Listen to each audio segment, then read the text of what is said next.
You said you already posted the study thing? Yes, Celebration 3, Study Guide, Chapters 8, 9, and 12 is posted under course materials. So you can use those if you want to just highlight through the book right now and then access that later and make your notes on that. You're more than welcome. But we're going to move forward with Chapter 8, 9, and 12 for the next celebration. Again, we have a scheduled celebration for Wednesday, March 2nd. The Cahoots, those of you that were able to join us on our Blackboard Collaborate on Friday, we did some, that was kind of fun.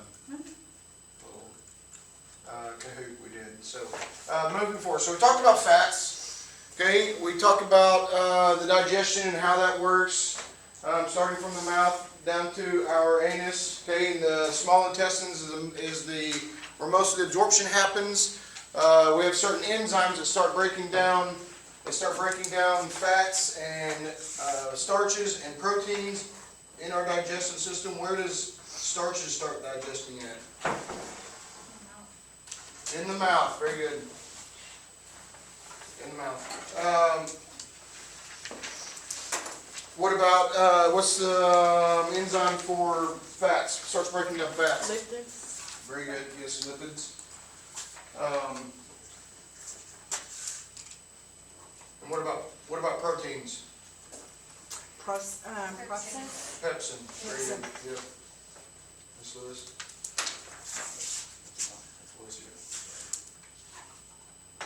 Yes.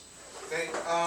So we know that the body, we need those proteins, we need those fats. Fats are important for our cell wall composition. We know that phospholipids and cholesterol make up the cell wall membranes. Okay, the hydrophobic, hydrophilic phospholipids, remember that, you'll be tested. Okay, we also know that our body needs proteins to rebuild, to make new cells, muscle material. So now we're moving forward from that. We built a good foundation. Now we're going to start talking about vitamins. Okay, remember one of the Kahoot questions was talking about fats.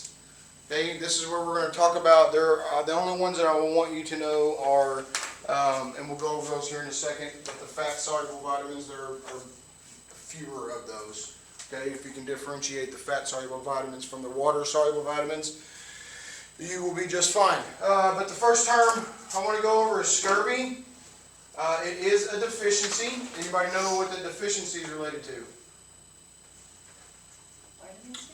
Vitamin C. Very good. The story here in the book, it's actually kind of entertaining a little bit if you like pirate stories kind of thing.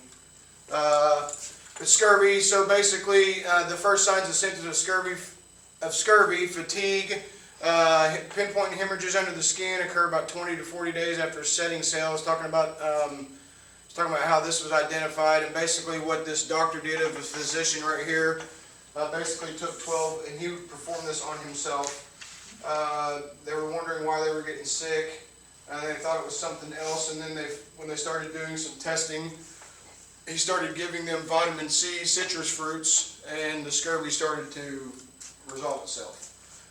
So the reason that the book talks about that is because vitamins have a lot of roles in our body as far as chemical reactions. But we also know that with those vitamins that there are upper limits, toxic levels. Okay, so you can get too many.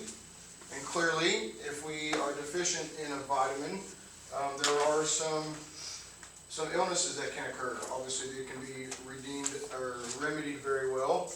Okay. Vitamin, I don't need you to know this, but the term vitamin was later modified to vitamin when scientists determined that there were several kinds of these substances in foods, and not all were amines. Okay, that's where the vitamins come from. We no longer have a mask mandate on campus, so if you want to wear your mask in class, by all means, but you do not have to have it in the building. Use it at your discretion. They're really suggesting that you wear them when you can't be 6 feet apart. Other than that, whatever's comfortable for you. By the end of the 20th century, scientists added riboflavin, niacin, biotin, B6, B12, pantothenic acid, folate, ascorbic acid. This is vitamin C. You'll see that in a lot of processed foods. Helps retain color. in fruits and vegetables, especially in canned goods.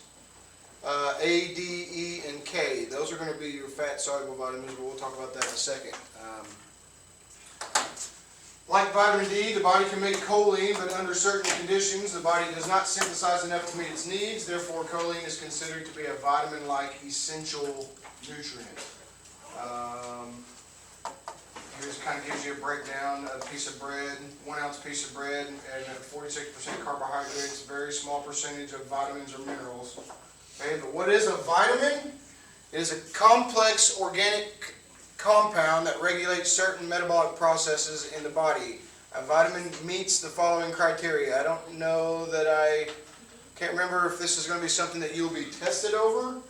I'll double check, but for the purpose of this class, I don't know why I would need you to know what makes it a vitamin, other than the body cannot synthesize the compound or make enough to maintain good health. That's the first one. Compound naturally occurs in commonly eaten foods. Signs and symptoms eventually occur when the substance is missing from the diet. Remember, we talked about deficiency disorder at the beginning of the semester, and I'm just going to refer to it as deficiencies. Foods generally contain much smaller amounts of vitamins than macronutrients. A whole slice of bread, 28 grams of that weight, 1,000% is composed of vitamins. That's not very much. Okay, I do want you to be familiar with those. With these, the roles of the vitamins.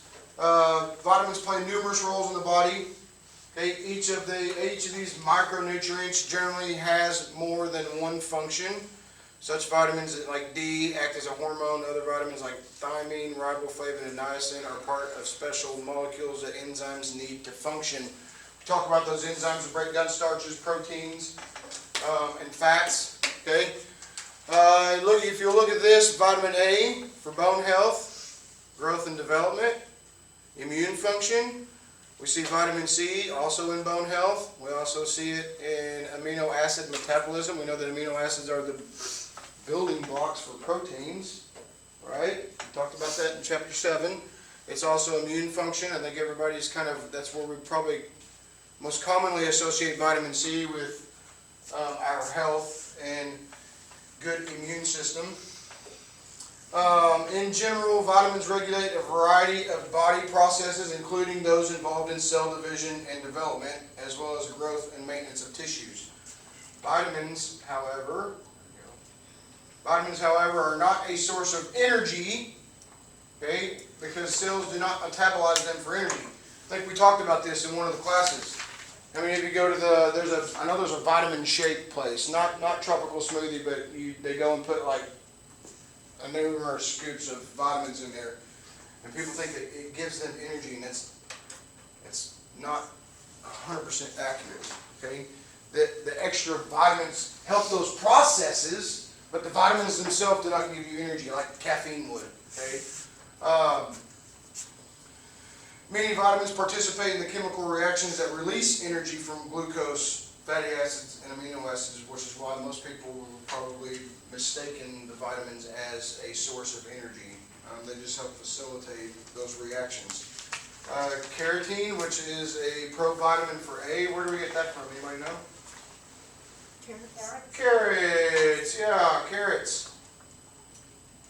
What is an antioxidant? So be mindful of those. I think the A, D, E, and K are your fat-soluble vitamins. As far as figuring out naming, I know that there's no short answer on this not Wednesdays. The next one, this will be the only one that you have short answer and fill in the blank. Is this next? This one coming up Wednesday. But I don't think that you will be. I'm not expecting you to remember every vitamins and all their roles. Okay. But definitely, I would know A, D, E, and K. I would know that they have several functions. What is an antioxidant? Okay. Anybody have any questions? What is an antioxidant? Okay, we know that when many biochemical reactions take place, the compound compounds participating in the reactions lose or gain electrons. When an atom or a molecule gains one or more electron, it has been reduced. When an atom or molecule loses one or more electrons, it's reduced. It's also been oxidized. An oxidizing agent is a substance that removes electrons from atoms or molecules. I do want you to know what an oxidizing agent is. It is a substance that removes electrons from atoms or molecules. An oxidation reaction can form a radical. Okay, the free radicals are the ones that they have an unpaired. They're not happy. Okay, everybody's looking for that other half, right? Yin and the yang.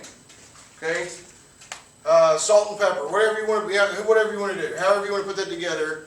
A radical does not have that electron, so he's looking for somebody to pair up with. The only problem is he's angry about it. Okay, a free radical does not. It is one of those that radicals are highly reactive and unstable, like my ex-wife. And they remove Sorry. There's a little story behind that. Sorry. Just kidding. Not really. But radicals are highly reactive and they remove electrons from more stable molecules, such as proteins, fatty acids, and DNA. As a result, radicals can damage or destroy these molecules. Okay? They can destroy and damage the molecules. The whole point of antioxidants is to make sure that they buddy up with this guy. It's like the counselor for troubled individuals. A radical is a troubled individual. Okay? Antioxidants protect cells. Okay, know that. So some radical formation in the body is necessary and provides some benefits. Radicals, for example, stimulate normal cell growth and division. Additionally, white blood cells generate radicals as part of their activities that destroy infectious agents. Antioxidants protect cells by giving up that electron to the radicals. Okay, antioxidants are the counselors. Okay, antioxidants give that extra electron that the radical is looking for. So, moving forward, sources of vitamins, plants, animals, fungi, even bacteria supply natural forms of vitamins in our diets. We talk about fungi, what are they talking about? Like fungus? Yeah, mushrooms. Mushrooms. Mushrooms, probably some molds, okay, cheeses. I don't know, there's anybody eat any moldy bread lately? There we go. What? Yeah. In addition to food, certain vitamin supplements are another source of these micronutrients. Although chemists can synthesize vitamins, certain types of bacteria and algae produce them. When we talked about algae for vegetarians, that was a good source. They could go get extra vitamins and stuff that they normally wouldn't get because they don't eat meat. Yes, ma'am. Have you heard of sea moss? Sea moss? Oh, like from the ocean. I'm not like the letter C, but Yes. so Sea moss. body of water sea. Yes. I have not heard of that. What can you share with us? It's like they put it in like a glass. I don't know how they make it exactly, but people eat it, and it's supposed to have like 99 of the, I don't know how many minerals we have in our body, but we have a lot of minerals in our We body. do. And it's supposed to have like 99 of the minerals that we have in our body that keeps us healthy. Doesn't surprise me. I mean, I think, yeah, eating seaweed I don't think is on is high on our cravings list. No, it's very Not any good. I've had kelp, I've had seaweed. I like seaweed, but more in the form of sushi. Okay, I can handle that. I've had lotus pods, which isn't really related to that, but stepping outside our boundary, I didn't eat them. I used them in broths. It's an old Chinese recipe to help broths and stuff. They use a lot of root vegetables are very good for you, a lot of good vitamins and stuff. That's interesting. A lot of The people sea like moss. mix it in like something that it can dissolve in, so they won't have to just take a spoon. Some people take a spoonful, but it's really like nasty, and it's like a jelly consistency. It's nasty, but it's supposed to help. You can look up the benefits. Yeah, I will definitely do that because I always like hearing those things. I mean, sometimes being stuck in the classroom outside of my own personal exposure, I like hearing those things and what's out there and what's available. So I'll definitely. You said sea moss. Yes. Henson? Oh, that looks like something I want no part of. What does it look like? Worms Well, that, and then that jelly consistency is what they use. was what they make out of it. Yeah. That? Both of them. I never heard Both of them. That's the seaweed and that's the jelly she's talking about. I want to try it. There's several things that I would probably try at least once. That's probably one of them. Okay, moving forward, it is not necessary to consume 100% of every vitamin each day. If you are healthy and usually follow a nutritionally adequate diet, your cells should contain a supply of vitamins that can last for several days and possibly even years. Okay, our body does that. Our body does that also with other things, storing those things in our fat, adipose tissue. Okay. Biological activity, I do want you to know that one. The natural form of vitamin E has more biological activity. Well, what does that mean? It produces more effects in the body than synthetic vitamin E. Okay, so the natural vitamin E that we would get from aloe vera.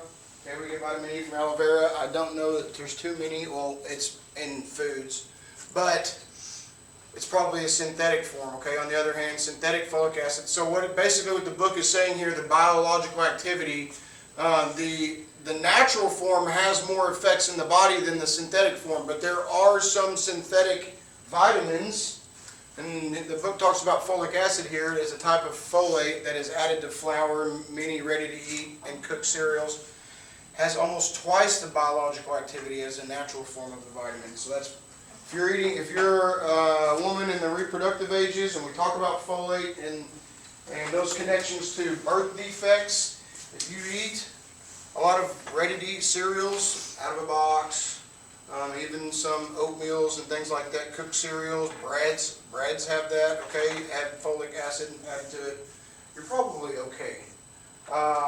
You're probably going to be just fine. The enrichment and fortification. What does enrichment mean? Added to it. Added. Keep going. It's not. Okay, it's when they take stuff out, but they add it back. Okay, yes, that's enrichment. Yes, fortification is when they boost. Very good. So when we talk about vitamin enrichment, it's only 67 degrees in here, but I feel like we can cook a whole turkey right now. Vitamin enrichment and fortification. Enrichment's added back in after it was removed in the process. Fortification is in addition to. Okay, in the U.S., the federally regulated grain enrichment program specifies amounts of 4 B vitamins: thiamine, riboflavin, niacin, and folic acid. Niacin is good for metabolism. Thiamine, we'll get into folic acid. We'll get into those here in just a second. But I know that niacin is we can get it helps speed up our metabolism a little bit. These vitamins, these 4 B vitamins, that manufacturers must add to refined white flour and certain other milled grain products if they choose to participate in the program. The enrichment program helps protect Americans from developing deficiencies, diseases associated with lack of those vitamins. We talked about that. Enrichment does not replace vitamin E or B6 and several other micronutrients that were lost from the grains during refinement. So I'm going to go back and say this again. Is processed foods a good option? No. I mean, they're really not. They're not enriching these after they're taken out. Okay, so they're not putting those back in, those specifically. So we're losing those. And here's the deal. I'm not saying that you can't, right? Sometimes we grow up eating white bread, and that's what we choose to eat, and that's okay. My suggestion would be, when you eat other kinds of breads, to try to incorporate whole grains. This is the major reason why registered dietitians and other nutrition experts promote regular consumption of whole grain products. I have a question. I have an answer. Do Let's they see do if they match. something? Do they add something into the bread these days to make it last longer? Because over this little winter spell thing, we always get the whole wheat, the like little pounder things, 100% whole wheat bread at my house. And that loaf of bread has been there like almost 3 weeks, and there's no mold on it. So I'm not gonna say that processed food won't last longer. But I do know, so Dr. Kramer, our offices are right over here, we have a microwave. He puts the bread in the microwave because it's controlled in temperature. There's no light. I've done that with some bread. I keep it if you keep it in a pantry or a bread box, your bread will last longer. We got a bread box. And that's why. I don't know that I don't know that you can contribute. I don't know that you can blame it on process as much as you can if you're doing those kinds of things to protect it. You know what I'm saying? Yeah, we have it like in a little plastic container thing, and then inside of a bread box. I would imagine that's probably why it lasts longer. Not that processing food doesn't, okay? Not that processing food doesn't or won't last longer under normal conditions, but I think when we're taking those precautions, I don't think that it's fair to say, yeah, it's processed foods when you're eliminating oxygen or reducing oxygen, which we know that's needed for bacteria to grow in sunlight sometimes. Okay, fortification involves addition during manufacturing of one or more vitamins to a wide array of commonly eaten foods. The vitamins that are added may or may not be in the food naturally. For example, milk is often fortified with vitamins A and D. So vitamin D does not naturally come in milk. How many of you knew that? Vitamin D does not naturally come in milk. Okay, I working in WIC, we would ask questions to our participants about the foods that they eat. What kind of milk do you drink? I'm asking in a sense of cow's milk, goat's milk, whatever, almond milk, soy milk, whatever. What kind of milk do you drink? Vitamin D milk. Don't you get vitamin D from the sun? Yes, your body can synthesize vitamin D. We need calcium in our body to do that. Okay, but yes, your body can synthesize vitamin D from about 15 to 20 minutes of a 3/4 arm length exposure. If we took 15 minutes out of our class and walked outside with our arm sleeves pulled up, and you were getting enough calcium, you would have enough vitamin D. Okay, obviously, the book's already mentioned that we don't need these every day, so I guess if you want to sunbathe like a little reptile, do that. Okay, just means you're cold-blooded. Anyway, but yes, milk is often fortified with vitamins A and D, as many ready-to-eat cereals. What about orange juice? What did you notice that it's fortified with that doesn't naturally come in? 274. Lauren, I don't know that a heartburn is naturally fortified into foods, but I could see that. It's very acidic. Yes. Anybody? What are they? Don't they put vitamin D and C? Close. There's already vitamin C in the orange juice because it's a citrus. Okay. And I would imagine they probably do, but the one that I'm thinking of the most is calcium. Okay. Calcium. Now you can get calcium from leafy greens, but I don't think that that's not part of the pulp in orange juice. It's definitely not the leaves from the orange tree. Do they add calcium to the orange juice? It's fortified. So how do we classify these vitamins? Like I said to you a while ago, 2 classifications. Fat-soluble, water-soluble. And this is going to help you on the celebration coming up because there's a question about that. Okay, it talks about fat and some of the functions of fats. We know that it helps protect our organs. Okay, we know that it helps keep us warm. Right? We also know that fat helps us absorb fat-soluble vitamins, not water-soluble vitamins, fat-soluble vitamins. Okay, fat-soluble needs fat, water-soluble needs water. I just need you to know these 4, not these other ones. I mean, we're going to talk about the other ones, but I don't. If I said which option is our fat-soluble vitamins, it better have A, D, E, and K, and nothing else. A, D, E, K. Okay, A, D, E, K. So, vitamins A, D, E, and K. Vitamins A, D, E, and K are fat-soluble, And these vitamins are in the lipid portions of foods and tend to associate with lipids in the body. Thiamine, riboflavin, niacin, B6, pantothenic acid, folate, biotin, vitamin B12, and vitamin C are water-soluble vitamins. They dissolve in watery components of food and the body. Choline, the one that we won't talk much about that one, but it is also water-soluble, even though it's not. I guess by rules, if they classify it as a vitamin, even though it's not an amine, as the body states. As a result, the body stores extra fat-soluble vitamins primarily in the liver and body fat. Over time, these vitamins can accumulate and cause toxicity. Okay? Like on the other, we know that vitamin C is attached to scurvy. You will need to know that for testing purposes, so make that connection. We also know that, what's vitamin D deficiency? Anybody know? Yeah, me. I have You're vitamin D deficient? Like, but that's not a diagnosis. It's not, I can't have Tammy. Well, I'm just saying, I have to take 50,000 milligrams a week. Are you telling me or asking me? That's what I take. That's what I take. A prescription every week. I take 1 tablet every week. Of D? Uh-huh. In children, well, it's different. There's 2 classifications. There's one for adults and one for children. Rickets is the one for children.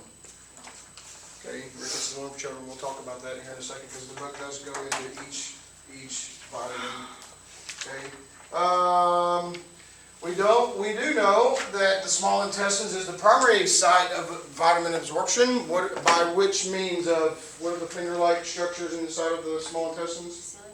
Silly. Or Villi. Yes, villi. It's close. It's okay. So the small intestine is the primary site of the vitamin absorption. Most of it's in the first 2 sections, the duodenum and the jejunum. However, the intestines do not absorb 100% of the vitamins food. That's kind of primary, small intestines, and then the intestine does not absorb. I'm thinking large intestines here.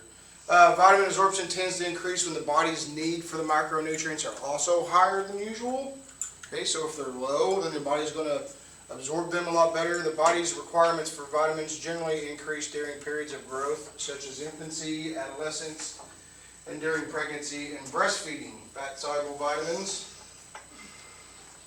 are chemically similar to lipids, and the vitamins are in fatty portions of food. Bile enhances lipid as well as fat-soluble vitamin absorption. The presence of fat stimulates the secretion of a hormone that causes the bladder to release bile. So there's one of our first connections to those processes. It actually helps release, vitamins help release an indicator, a signal for the gallbladder to release bile into our digestive system.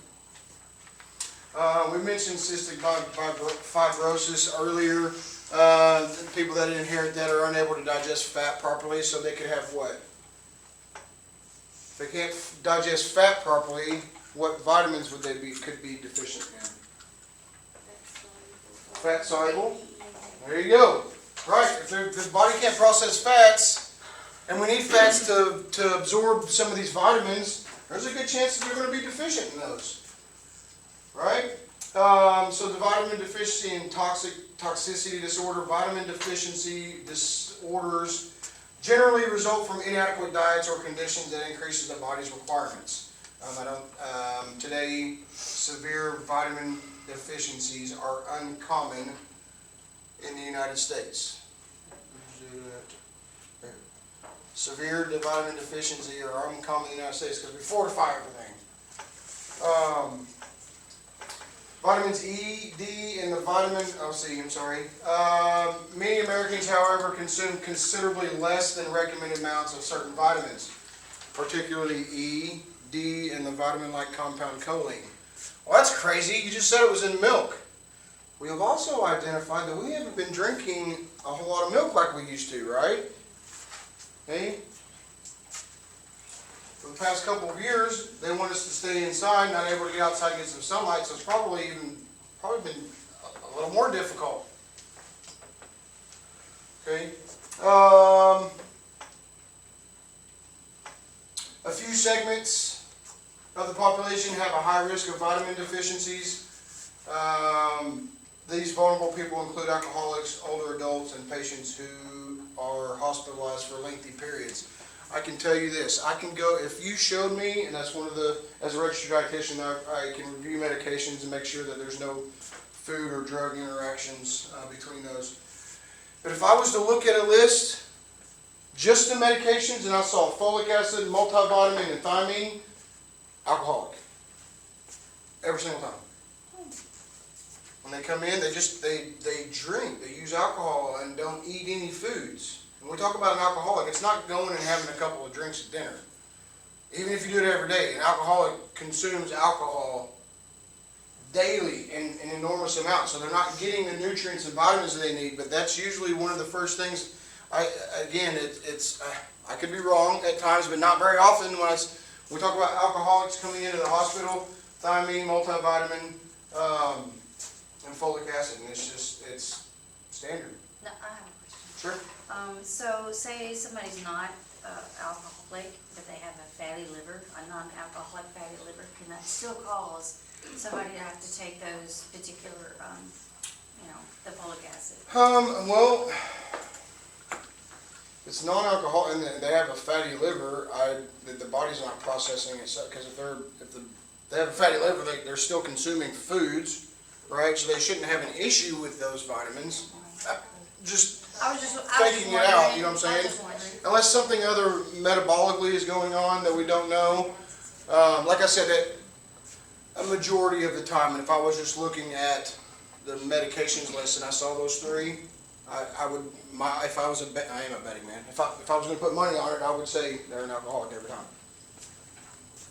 Now there could be other conditions, right, that could interfere, but for the most part, that's pretty standard when we talk about alcoholics. Older adults, we know that they're vitamin D deficient, and I think it's just attributed to how old their skin is.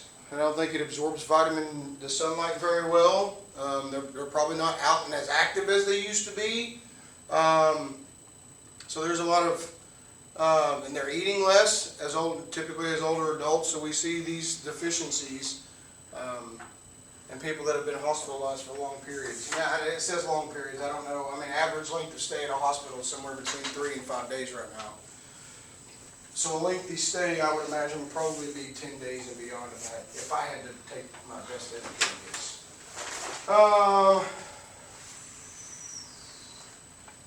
A person, for example, let me back up a little bit. If your usual diet is nutritionally adequate, but you occasionally have low intakes of vitamins, you are unlikely to develop vitamin deficiency because your cells store these micronutrients to some extent.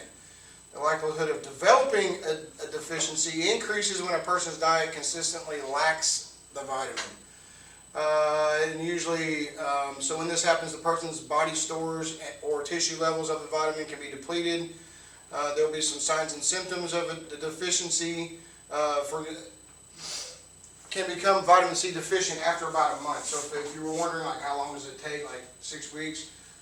I had somebody ask that question about some minerals, and it could take several months. It could even take a year before you'd even know you were deficient, because your body stores those things so well.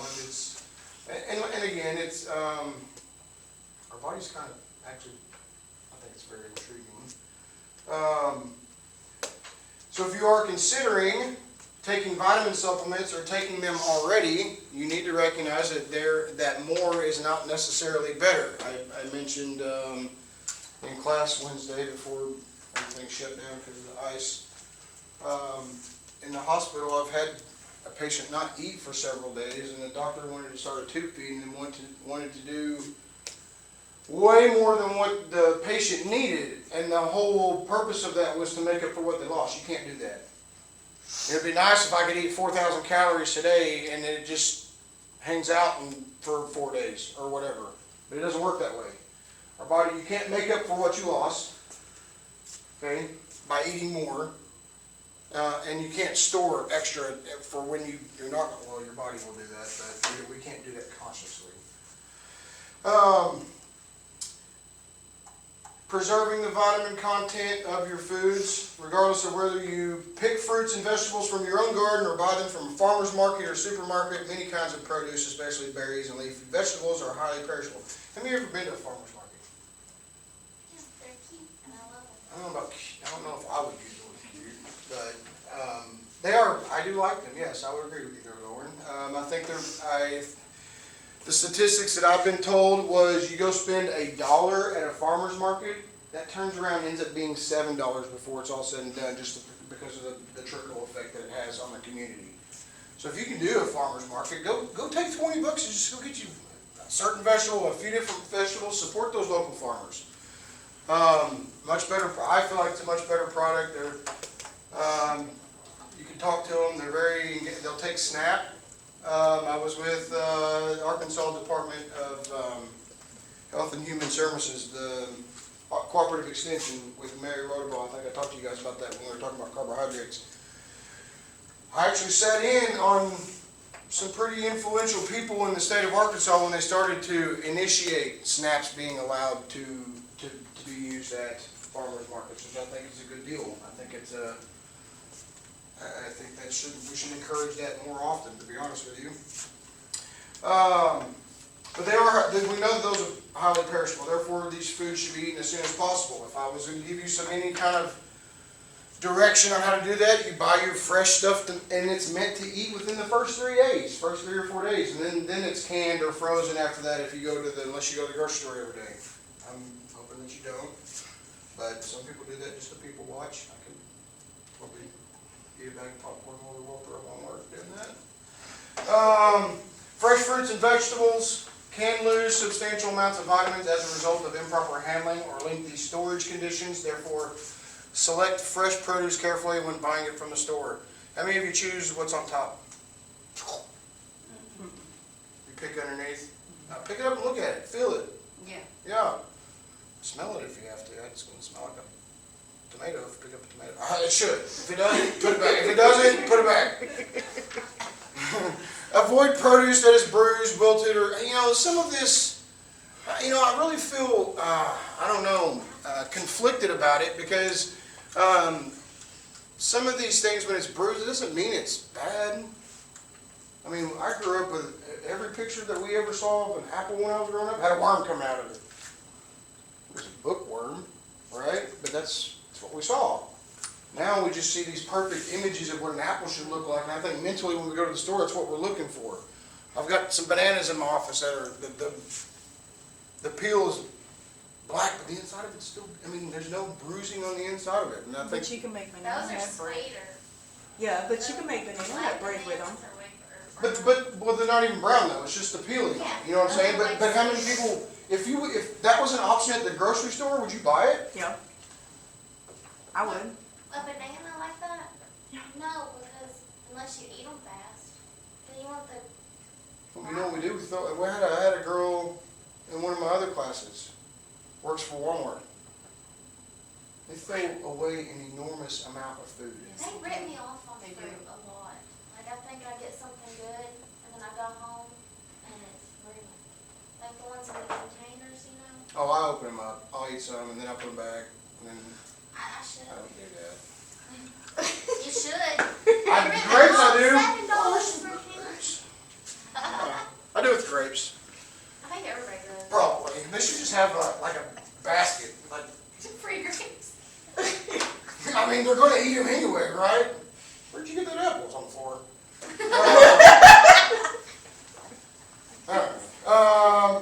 But I don't think you should avoid those things. I think you should make a conscious effort to be like, I'm really in the mood for that. I'm just going to go ahead and get. We have such a mental picture of what fruits and vegetables should look like, and we throw away. I think I shared this with you guys. That we could feed 80% of the adult population a 2,000 calorie diet just from fruits, vegetables, and dairy products that never make it to the store, never make it to the restaurants. Like on the side of the road in Russellville. Like on the side of the road in Russellville is what Tammy was saying. So if you guys want some fruit, there's some that way on the side of the road. Yeah, there's a truck that turned over during the ice storm, and they just left all the fruit on the side of the road. It was strawberries, blueberries, cranberries, just left them on the side of the road. And I'm talking about a whole tractor trailer load. I would have done that. Fresh produce is more likely to retain its natural vitamin content when stored at temperatures near freezing. Maybe that's why those strawberries I bought lasted because my refrigerator's so cold. I don't know, but they didn't go bad, so I threw them away. Because it made me nervous. I'm not paranoid, I'm just observant. Exposure to excessive heat, alkaline substances, light, and air can destroy certain vitamins, especially vitamin C. How many of you remember the yellow milk jugs? Nobody? Yellow? They were yellow because experts thought that the sunlight I remember the dark white. changed the vitamins in the milk, so they had yellow milk jugs for a couple of years. But I remember them making them dark, like a dark white, so the sunlight can't Oh, get not, in. yeah, I mean, they're, I wouldn't even say they're transparent, but they're cloudy for sure, frosted if you will. When preparing produce for cooking, cut the food into large pieces to reduce the amount of surface area that will be exposed to heat, water, and other conditions. Like whenever possible, cook fruits and vegetables in their skins. If the skins are edible, eat them too. What do we know that's in the skins that's good for us? Vitamins. Fiber. They do have vitamins. But fiber was the answer that I was looking for, yep. Quick cooking methods that involve little contact between produce and water, such as microwaving, steaming, stir frying, can conserve much of the vitamins. So if we're talking about steaming, I've got a little steam basket I can put over a pot of water. That's a good way to do that. Now you will lose some of it into the water, but we're really blanching when you drop foods into water. It's gonna pull out some of that. Of course, you can also add a little bit of acidity. When we were doing the vegetable broths, we used apple cider vinegar because it helps extract vitamins and minerals out of the fruits and the vegetables that we were using. Are fresh fruits and raw vegetables better sources of vitamins than canned or frozen versions? Sometimes they are. Okay. During the canning process, the heating of food can cause the destruction of certain vitamins. However, produce that is frozen immediately, IQF, individually quick frozen, those usually retain those things. So if you're going to purchase it fresh first, if you have freezer space, I would suggest frozen fruits and vegetables, okay? And then canned. Canned typically just has a lot more sodium in them, doesn't make them any different. They're usually a lot softer just because of the cooking process. But they can be good options. But frozen ones for sure. But they still sometimes they can be cooked without thawing to conserve much of their vitamin. Well, if they're fruit, you can just thaw them out and eat them. I use those in my smoothies, frozen fruits. But that's 8.1. We've got a few more minutes left in class. I'm glad that we're going to stop here at 8.2. We'll keep moving forward. Wednesday we'll have our celebration, and then we'll keep moving forward on Friday with this new material. If I move too fast, let me know. Ask questions. But we've got 8, 9, and 12 to go over before spring break rolls around. So, any questions? Okay, celebration on Wednesday. Everybody come prepared. Those Kahoo